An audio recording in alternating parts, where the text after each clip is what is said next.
I hope there's air conditioning in the office of Penns Manor Principal Michelle Dolges this morning, our junior senior high school principal. She joins us on the line. Our conversation brought to you by Marcus & Mack, a law firm representing injured people. Michelle, you sweating it out there today? No, it's actually nice and cool in my office. Atta girl. That's the way we like it. All right. Hey, this summertime is coming to an end really, really quickly in terms of school and the start of the fall session, isn't it? It is winding down quicker than I would want it to, and then I want it to. There's so much to get done, and it seems that right here, once you hit August, it goes quick. Somebody else told me that this week. I think it was Sean Ford over at Purchase Line. So let's talk about that, because maybe people don't understand, let alone what a high school principal does during the course of the year, but the summertime gets ultra busy for you, I would guess. I spend a good portion of my summer just working on the master schedule, trying to look at all the kids' course requests and look at all the courses and determining what subject or how many sections of each course we need, and trying to get everything in so that everybody's schedule is filled and keeping the courses balanced. You don't want to have 35 kids in one section, so we try to split them up, and it's a big puzzle. Yeah, I would guess that it is. So let's talk about that a little bit more. When a new class is put into the curriculum, and there's a brand new course, and you have to design it, of course, and then you have to get the right personnel, and then fit it into a schedule, decide how many sections you need. There are a lot of different factors that go into that, aren't there? Absolutely. Whenever, for example, grades 6, 7, and 8 this year, we're implementing a new reading curriculum. It's called Wit and Wisdom. The elementary implemented it last year, maybe 2 years ago, and we're extending it up through 8th grade this year. So that came with a change that those kids have a double language period. So just trying to build the schedule that they have 2 periods back-to-back and spreading it out among the teachers. There's so many spots in the day, and I have to make sure every teacher gets a lunch and a prep plus their course load.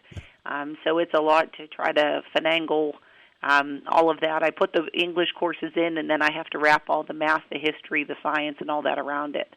So it makes it a little tricky, but we got it, I think, pretty well figured out. Got to find a room for it in some cases, too, and you're not converting a closet into a classroom, right? I do not have any empty classrooms at the high school, so everybody has a room, and if we add any more staff, we'll be in trouble. All right. Well, Michelle Dolges with this principal at the Penns Manor High School. Michelle, when you obviously you said you're looking at schedules for all of the kids, trying to make them fit. I would assume that involves not only teachers but also guidance counselors to make that happen, right? Yes, I go through and I create the master schedule. We use our student information system called Sapphire, and I go through. The kids do all the scheduling requests on Sapphire at the end of the year, and then I go through and I create the master schedule. Then our guidance counselors work 5 days throughout the summer, and then they actually started back this week. They start back 2 weeks before school starts. So as they come in throughout the summer, they start going through student schedules. So they have been going through every student schedule. They go through to see, make sure they have something every period, and they make sure if the kids requested a certain course, they try their best to get it in. The struggle is that we're a small school district. So, Mrs. Talmadge, our math teacher at the high school, teaches calculus, pre-calc and trigs, problems and statistics, but she also teaches 7th grade math. So, it's hard because I don't have just a 7th grade math teacher. All of my teachers are teaching multiple grade levels. Mm-hmm. So it makes it difficult when you're trying to build the schedule.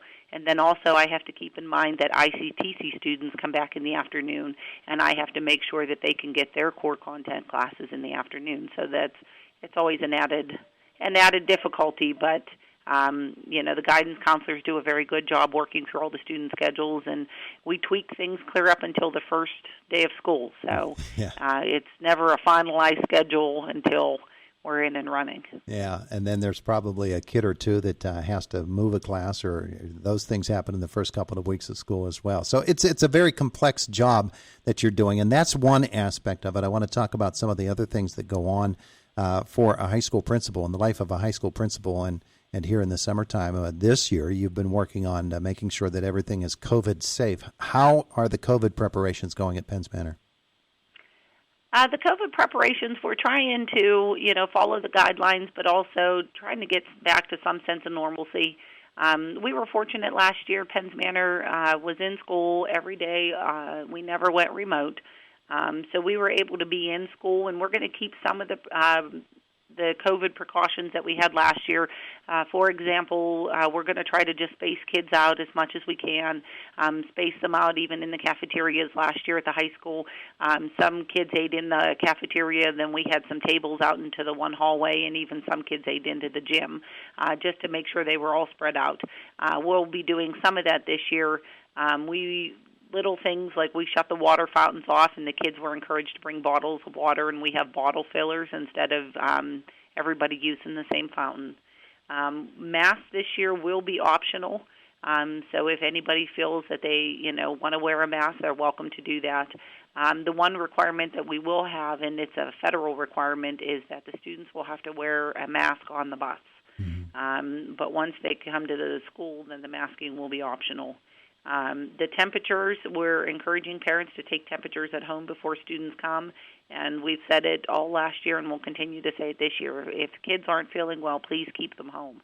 We got to, rely on the parents to make that decision and to help us as well. Yeah, well, last year it was universal across Indiana County. People said the kids really bought into it and they understood what was going on and what they needed to do in order to remain in class.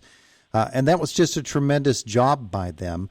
But that kind of stress that a child has to put up with through the course of a school year is something that maybe other generations of school students didn't have to experience, and probably made them into tougher kids and maybe more adaptable in situations, and that it could end up being a good thing.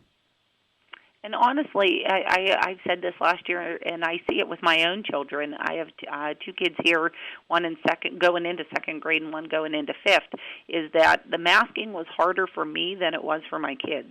And I see it with the kids here at the school. They put their mask on and they go about their day. It seemed to be the adults that struggled with it more. The kids are resilient, and they really did a fantastic job last year just following precautions, making sure they wear their masks. And you always have a couple who are difficult, but for the most part, our kids were wonderful with following the precautions. I'm sure one of the things that you deal with in the summertime and all through the course of the year as well is extracurricular things, and not just sports, but you've got plays, you've got practice schedules for everything, you've got the band, all of those things in the summertime. Does it require a whole lot of effort on your part or on the parts of administrators, or is it one of those things that's like we've slotted it in previous years, we'll just slot it right back in this year? Well, this year we got a new athletic director. So our new athletic director used to be Jason Meloza. Our new athletic director is Rick Mazie. So I've been working with him throughout the summer. He's been doing a good job getting the games and things scheduled for this coming year. But there is a lot of stuff that happens that, we got to think about now bringing it back. How are we going to bring it back? What do we need to change? Band started this week, so I met with our band director, Mr. Rode, and we talked about, what does the band need to look like? What things do we need to do differently? We're having the summer lunches this year. So they're doing pickups instead of people coming into the building, so they can drive around, and our cafeteria ladies are out there and they distribute the lunches. So it's been, there's always a lot going on. Throughout the summer, I spend a lot of time revising student handbooks, revising teacher handbooks, coming up with what we're going to do for in-services, just all the little things that you do throughout the year. You try to get as much of it prepared in the summertime. So summer is a busy time around here. We're finishing up one fiscal year and starting into the next with the budget. Mm-hmm. So there's always a lot going on. One of the things we do have going on is we plan for sixth grade orientation. Our sixth grade orientation is next Thursday, and it is August 19th from 8:30 to 12:30. And then we do a parent orientation that evening at 6:30. So what we do with the kids in sixth grade orientation is we spend a whole morning with the kids. They all come in. We talk about what happens in high school. What does it look like? What do you do when you get off the bus? What are the expectations? How do we go into the cafeteria? How do we, what do we do in the halls? We give the kids the tour of the building. They get to meet their sixth grade teachers. We do fun activities with them. One of the fun activities we always have them do is like a team building activity where they build a tower out of marshmallows and spaghetti. So we do a lot of fun activities with them, but, throughout the summer it's a lot of preparation, just getting things ready so that, we're ready for parent orientation, we're ready for back-to-school night, those kind of things. Yeah. Are kids going to notice changes physically with the building when they get to school this year? No, at the high school we don't, and even at the elementary there's not a lot of, physical changes. I know at the high school I didn't even have any teachers that needed to move rooms. Everything, we went through a couple years of renovations there and new things, so thank goodness we're settled down now and things haven't changed too much over the summer. Yeah, and electronically as well. I know that school districts have really had to up their game in terms of the equipment that students are using. How's that look? Last year we went one-to-one with Chromebooks, so every student had their own Chromebook. So that was a change for us last year, and it was a good change. A lot of the teachers, I give the teachers credit, they had to transition to Google Classroom. So them, learning how they videotape their lessons, and we're posting lessons online. We had students in the building and out of the building, so they became pretty familiar with Google Classroom, and it was a nice tool, and I think the teachers will continue to use it this year as far as kind of it being the hub for everything. If a kid's absent, the teachers can say, hey, look on Google Classroom for what you missed yesterday. Mm-hmm. And it's also nice when teachers are out. The sub-plans are easy because it's have the kids log into Google Classroom and complete today's assignment. So the teachers are able to post things on, and classes are able to continue even with the teacher not here. So it was a nice change last year. I know it was a struggle for some of the teachers, but I give them all credit. They all, jumped on board and were able to adapt, and we were able to stay in session, and we used the Google Classroom when kids were quarantined. And this year we won't have the option for kids who want to be out. Everybody will be brick and mortar, but the Google Classroom option will be there for students, again, who need to quarantine due to COVID. Yeah, needs to be done. They get it done. What's the first day of school? Yep.